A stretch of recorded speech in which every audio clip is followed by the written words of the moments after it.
আসন্ন বিপিএলের প্লেয়ার ড্রাফটের আগেই এবার পাল্টাপাল্টি প্লেয়ার বদলে মেতেছে দুই ফ্র্যাঞ্চাইজি, ঢাকা ক্যাপিটাল ও রংপুর রাইডার্স। যেখানে মাঠের লড়াইয়ের আগে এবার অর্থের লড়াই শুরু করে দিয়েছে এই দুই ফ্র্যাঞ্চাইজি। দর্শক, আসন্ন বিপিএলের জন্য প্লেয়ার ড্রাফট শুরু হতে যাচ্ছে আগামী 17 নভেম্বর। তবে এই ড্রাফটের আগেই এবার বিপিএলের নিয়ম অনুযায়ী দেশি সাইনিংয়ে সর্বোচ্চ 3 জন প্লেয়ারকে দলে ফেরাতে পারে প্রতিটি ফ্র্যাঞ্চাইজি।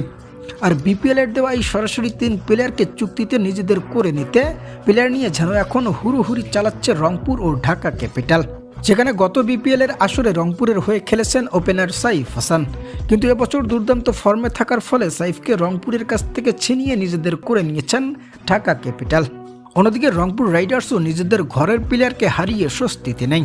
তারাও গত আসরে ঢাকার হয়ে খেলা টি-20 রাজা খ্যাত বোলার মোস্তাফিজকে দলে নেওয়ার শত চেষ্টা চালালেও মাঝখানে রাজশাহী ওয়ারিয়র্স ফিজকে নিতে হাত বাড়ায়।